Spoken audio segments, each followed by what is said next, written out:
नमस्कार, आप देख रहे हैं योगी अनकट।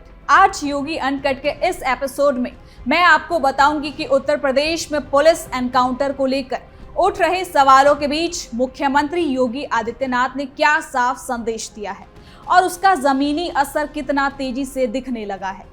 दरअसल एक दिन पहले ही मुख्यमंत्री योगी आदित्यनाथ ने साफ शब्दों में कहा कि अगर पुलिस गोली नहीं चलाएगी तो क्या खुद गोली खाएगी।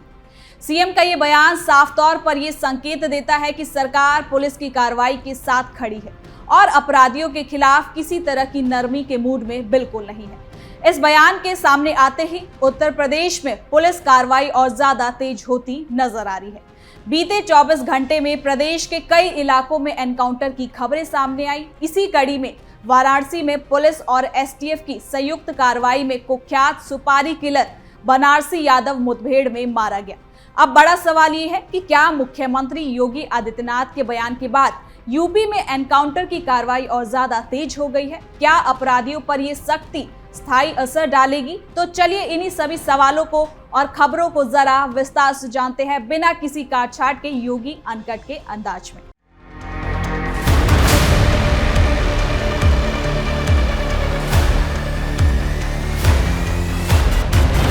उत्तर प्रदेश में अपराध और पुलिस कार्रवाई के बीच चल रही जंग एक बार फिर से वाराणसी में सामने आई मुठभेड़ के बाद चर्चा में है। इस मुठभेड़ में कुख्यात सुपारी किलर बनारसी यादव मारा गया, जो लंबे समय से पुलिस की गायब सूची में शामिल था। पुलिस और स्पेशल टास्क फोर्स की इस सूची कार्रवाई में उसने राज्य में संगठित अपराध के खिलाफ एक बड़ी सफलता माना जा रहा है। ये घटना केवल एक अपराधी के मारे जाने तक सीमित नहीं है, बल्कि इसके पीछे सालों का आपराधिक इतिहास, सुपारी किलिंग का नेटवर्क और जमीन से जुड़े विवादों की पूरी कहानी जुड़ी हुई है। खत्म हुआ बनारसी यादव का आतंक, पुलिस एनकाउंटर में ढेर हुआ सुपारी किलर। पुलिस के अनुसार बनारसी यादव वाराणसी, गाजीपुर और आसपास के कई जिलों में काफी एक्टिव था। उस पर 1 लाख रुपए का इनाम घोषित था और वो हत्या के प्रयास, अवैध हथियार रखने और आपराधिक साजिश जैसे गंभीर मामलों में फरार चल रहा था। खास तौर पर कॉलोनाइजर महेंद्र गुप्ता की हत्या के बाद से वो पुलिस की नजर में आ गया। इस हत्या को सुपारी किलिंग माना गया था, जिसमें पेशेवर शूटरों का इस्तेमाल किया गया था। आपको बता दें कि घटना वाली रात पुलिस को गुप्त सूचना मिली कि बनारसी यादव चौबेपुर थाना क्षेत्र के पास मौजूद है और कहीं भागने के फिराक में है, जिसके बाद सूचना मिलते ही एसटीएफ और स्थानीय पुलिस की टीम ने इलाके में घेराबंदी शुरू कर दी। पुलिस का कहना है कि जब टीम ने उसे रोकने की कोशिश की तो उसने खुद को घिरा दे पुलिस पर ही फायरिंग शुरू कर दी, जिसके बाद जवाबी कार्रवाई में पुलिस की गोली उससे लगी और वो गंभीर रूप से घायल हो गया। तो वहीं घायल होने के बाद पुलिस उसे तुरंत नजदीकी अस्पताल ले गई, जहां डॉक्टरों ने उसे मृत घोषित कर दिया। साथ ही घटना की जगह से 2 पिस्टल और भारी मात्रा में कारतूस भी बरामद किए गए हैं। पुलिस का दावा है कि ये मुठभेड़ पूरी तरीके से सेल्फ डिफेंस में हुई है और बनारसी यादव के पास से मिले हथियार इस बात की पुष्टि करते हैं कि वो किसी बड़ी वारदात की तैयारी में था। मुठभेड़ में मारा गया बनारसी यादव का आपराधिक इतिहास काफी पुराना बताया जाता है। आपको बता दें कि शुरुआती दौर में वो छोटे मोटे अपराधों में शामिल रहा, लेकिन जेल जाने के बाद उसका कांटेक्ट बड़े अपराधियों से हुआ। धीरे धीरे उसने सुपारी लेकर हत्या करने का काम शुरू कर दिया और एक प्रोफेशनल शूटर के रूप में अपनी पहचान बना ली। पुलिस रिकॉर्ड के अनुसार वो अब तक 3 हत्याओं और कई हत्या के प्रयास में शामिल रहा है। साथ ही आपको बता दें कि उसका सबसे पॉपुलर वारदात कॉलोनाइजर महेंद्र गौतम की हत्या मानी जाती है। अगस्त 2025 में वाराणसी के सारनाथ इलाके में महेंद्र गौतम को दिन दहाड़े गोली मारी गई थी। बाइक सवार बदमाशों ने इस हत्या को अंजाम दिया था और मौके से फिर फरार हो गए थे, जिसके बाद जांच में ये सामने आया कि ये हत्या जमीन और कॉलोनी के विवाद को लेकर कराई गई थी और इसके लिए सुपारी दी गई थी। इस मामले में बनारसी यादव को मुख्य शूटर माना गया है।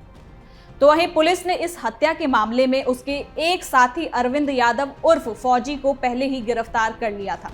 पूछताछ में कई अहम जानकारियां सामने आई थी, जिसके बाद बनारसी यादव की तलाश और ज्यादा तेज हो गई।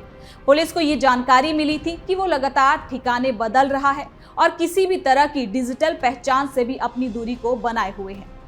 ऐसे में पुलिस अधिकारियों के मुताबिक बनारसी यादव मोबाइल फोन तक का इस्तेमाल नहीं करता था ताकि उसकी लोकेशन कोई ट्रेस ना कर सके। वो बैंक खाते से भी दूरी रखता था और लेन देन नगद में करता था। पहचान छुपाने के लिए वो अलग अलग जिलों में रहता था और बेहद कम लोगों से ही अपनी बातचीत भी रखा करता था। यही वजह थी कि वो लंबे समय तक पुलिस की नजर से भागता रहा। तो वहीं इस मुठभेड़ के बाद पुलिस और प्रशासन ने इसे संगठित अपराध के खिलाफ बड़ी सफलता बताया है। अधिकारियों का कहना है कि बनारसी यादव जैसे अपराधी के मारे जाने से अपराधियों के नेटवर्क को बड़ा झटका लगा है। पुलिस का दावा है कि इससे सुपारी किलिंग और जमीन से जुड़े अपराधों पर असर पड़ेगा। आपको बता दें कि सीएम योगी ने कल ही यूपी में हो रहे एनकाउंटर पर बड़ी बात कही थी। दरअसल विपक्ष, खासकर समाजवादी पार्टी, अक्सर ये कहती है कि यूपी में पुलिस आरोपियों का एनकाउंटर ही क्यों करती है। आरोपी को बिना एनकाउंटर के भी गिरफ्तार किया जा सकता है। उन्हें सजा देने का अधिकार कोर्ट और अदालत का है। इसी पर सीएम योगी ने कहा कि पुलिस गोली नहीं चलाएगी तो क्या गोली खाएगी। बहुत बार लोग टिप्पणी करते हैं कि पुलिस ने गोली क्यों मार दी। अगर पुलिस गोली ना मारी तो क्या पुलिस गोली खाए? ये दोनों काम एक साथ नहीं चल सकते।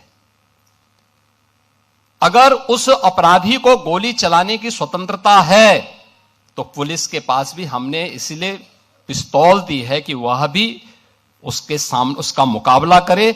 उसका प्रशिक्षण इसी बात को लेकर के हो रखा है और उसको जिस भाषा में समझे उस भाषा में उसको समझाने का काम करे।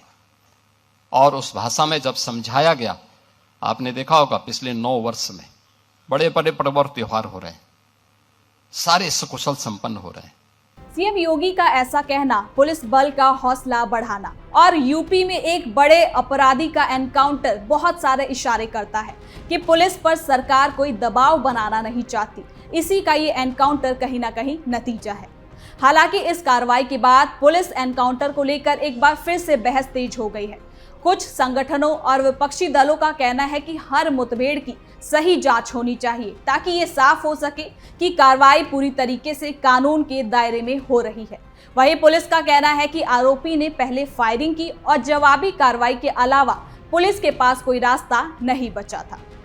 आपको बता दें कि राज्य में पिछले कुछ सालों में पुलिस एनकाउंटरों की संख्या बढ़ी है। सरकार का कहना है कि अपराध के खिलाफ सख्त नीति का नतीजा है।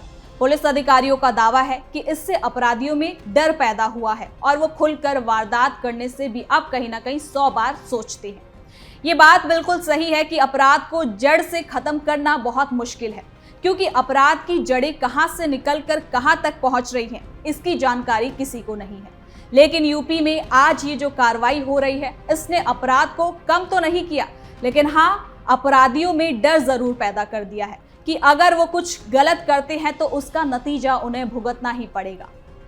आपको बता दें, पहले जब कोई आरोपी गिरफ्तार होता था जिस पर कई मामले दर्ज हो किसी अपराध को लेकर, वो पकड़े जाने के बाद भी जेल से छूट जाते थे, क्योंकि राजनीतिक संरक्षण उन्हें मिला होता था। तुरंत थाने में फोन पहुंचता था, जिसके बाद उन्हें छोड़ दिया जाता था।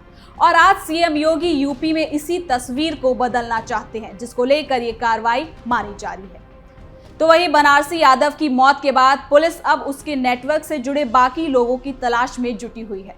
पुलिस का कहना है कि सुपारी देने वालों और उसके संपर्क में रह रहे बाकी अपराधियों की पहचान की जाए। इस मुठभेड़ के बाद इलाके में सुरक्षा भी बढ़ा दी गई है ताकि किसी तरह की कोई घटना ना हो सके। बनारसी यादव की मुठभेड़ उत्तर प्रदेश में चल रही अपराध विरोधी मुहिम का एक खास हिस्सा है। ये घटना दिखाती है कि पुलिस संगठित अपराध के खिलाफ लगातार कार्रवाई कर रही है, लेकिन साथ ही ये बहस भी तेज है कि लंबे समय से अपराध को खत्म करने के लिए केवल मुठभेड़ ही सही तरीका है या सामाजिक और प्रशासनिक सुधार भी उतना ज्यादा जरूरी है। लेकिन फिलहाल ये मुठभेड़ राज्य की कानून व्यवस्था की दिशा में एक बड़ा कदम बन चुका है और आने वाले दिनों में इसकी जांच से जुड़े और भी बहुत खुलासे हो सकते हैं। उत्तर प्रदेश की सियासत और पुलिस व्यवस्था पर गहरा असर डाल सकता है। तो आपने देखा योगी अनकट में कि कैसे यूपी का कुख्यात शूटर किलर पुलिस मुठभेड़ में मारा गया। तो फिलहाल के लिए योगी अनकट में इतना ही। कल फिर मिलेंगे नई खबर के साथ। धन्यवाद।